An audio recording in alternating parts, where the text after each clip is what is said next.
Welcome back. आप देख रहे हैं कल का बाजार और अब वक्त है कि हम सोशल मीडिया से कुछ सवाल लें। तो कुछ सवाल मेरे पास फेसबुक पे आए, वहां से लेता हूं। यहाँ पर अलग अलग सवाल हैं, तो कई कंपनियों के सवाल हैं। अमित कुमार साहब का सवाल लेते हैं। चलिए, कोल इंडिया पे ये सवाल है आशीष, और इनके पास हैं 445 शेयर फॉर लाइफ टाइम। ये कह रहे हैं 445 के भाव पे, माफ कीजिए, और ये जिंदगी भर रखना चाहते हैं। क्या सलाह होगी? जी, होल्ड करने की सलाह है। अच्छे पीएसयूज में रैली देखने मिली है और एक अच्छा पीएसयू है ये, one of the best PSUs. तो होल्ड करने की सलाह है। सिंस इनका होराइजन बहुत ज्यादा लंबा है तो स्टॉप लॉस नहीं सजेस्ट कर रहा हूँ, बट एब्सोल्युटली होल्ड करें और कोई भी डिप आए तो उसमें जरूर एसआईपी के मोड पे पोजीशन ऐड कर सकते हैं। चलिए, डिप आए तो एसआईपी के मोड में ऐड कीजिए। फिलहाल होल्ड करने की सलाह है। यहाँ पर एक सवाल है, रूपा एंड कंपनी के 300 शेयर 296 के भाव पर लॉन्ग टर्म, ये पूछ रहे हैं दीपक कुल्लड़ साहब। जी, स्टॉक में प्रेशर काफी बिल्डअप है, लेकिन एक अहम सपोर्ट जोन पर वापस आ गया है। 240 का जोन था जहां पे 25 अक्टूबर को एक बेस बना के इसने जम दिया था, तो होल्ड करे। सिर्फ जो स्टॉप लॉस है वो 235 के करीब का एक एसएल रखें। ठीक है जी। मानिल अरोरा माफ कीजिए, पूछ रहे हैं 40 शेयर है इनके पास टाटा केमिकल्स के 1070 के भाव पे।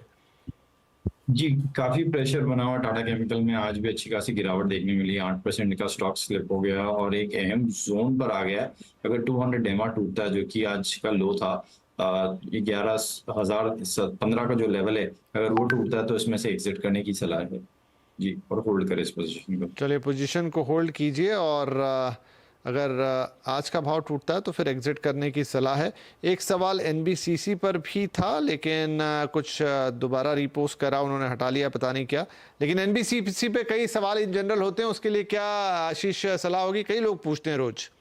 जी, विपिन जी, बहुत शानदार मूव देखने मिला, लेकिन अब प्रेशर बिल्ड हो रहा है और ऊपर से प्रॉफिट टेकिंग क्लियरली विजिबल है। तो अगर प्रॉफिट में है तो जरूर एक बार प्रॉफिट बुक करने की सलाह रहेगी इन लेवल्स पे लोगों को। चलिए, मौजूदा लेवल पे प्रॉफिट बुक एक बार जरूर कर लें। एक सवाल है नवीन दोषी साहब का, एनएचपीसी का पूछ रहे हैं।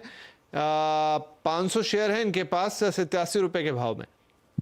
जी, होल्ड करने की सलाह है। बहुत अच्छा चार्ट स्ट्रक्चर था इसका मंथली एंड वीकली में। अभी भी चार्ट स्ट्रक्चर अच्छा बना हुआ है। थोड़ा सा प्रॉफिट टेकिंग जरूर देखने मिला है ऑफ लेट हमें सारे पीएसयूज में, बट हमें लग रहा है कि एक फ्रेश रैली इसमें रिज्यूम हो सकती है। एक बेस बना रहा है तो 80 का एक स्टॉप लॉस लगाकर होल्ड करें। चलिए, 80 रुपए का स्टॉप लॉस लगा के होल्ड कीजिए एनएचपीसी को। और अर्पिता रॉय पूछ रही हैं 100 शेयर है इनके पास केपीआईटी के, और 1400 रुपए पे इन्होंने खरीदे हैं और 2 से 3 साल का ये होराइजन रखती हैं। जी, होल्ड करने की सलाह है केपीआईटी टेक में। और जैसे आपका चार्ट स्ट्रक्चर बना हुआ है, अभी अच्छी गिरावट देखने मिली है, तो यहाँ पे थोड़ा सा पोजीशन और ऐड कर सकते हैं अगर इन्हें चाहिए तो। और जो कंबाइंड एसएल रखना है वो 1300 के करीब का एसएल पूरे पोजीशन में बना कर रखे। चलिए, 1300 रुपए का स्टॉप लॉस लगाइए, होल्ड कीजिए। इसके अलावा एक सवाल जो अब आ रहा है वो आ रहा है आईओसी पर है। निरुपम दत्ता है, 350 शेयर है इनके पास 159 के भाव पर। पूछ रहे हैं होल्ड करें या सेल कर दें? जी, होल्ड करने की सलाह है। आईओसी ने फर्स्ट आई थिंक जो व्यू था वो आईओसी पे ही दिया था, और जिस हिसाब से चार्ट स्ट्रक्चर बना हुआ, मैं एंटिसिपेट कर रहे हैं कि यहाँ से एक बाउंस बैक वापस देखने मिल सकता है और इनके भाव तक ये स्टॉक आता हुआ देखने मिल सकता है। तो होल्ड करें। जो इन्हें स्टॉप लॉस रखना है 152 का एक एसएल मेंटेन करें इसमें। जी, अशोक चहल साहब का सवाल है, जेएसडब्ल्यू है 2300 शेयर 269 के भाव पर। जेएसडब्ल्यू स्टील या एनर्जी? सिर्फ इन्होंने जेएसडब्ल्यू लिखा है। तो 2300 269 के भाव के आसपास से हम देखें अगर शेयर को, तो लेकर आइए एक बार स्क्रीन पर जेएसडब्ल्यू स्टील।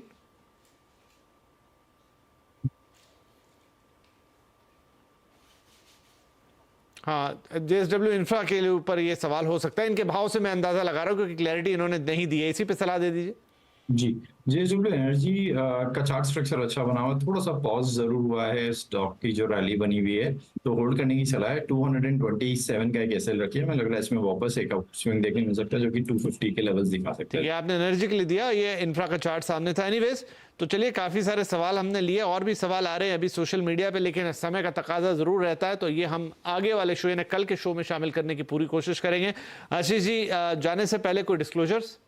जी, इनमें जितने भी स्टॉक्स हमने डिस्कस किया उसमें सिर्फ एचडीएफसी जो है हमने क्लाइंट को सजेस्ट किया है बाय करने के लिए सिप मोड पे, और बाकी हमारी किसी में भी पर्सनल पोजीशन नहीं है। इंडेक्स पे जरूर हमारी पर्सनल पोजीशंस ट्रेडिंग की रहती है।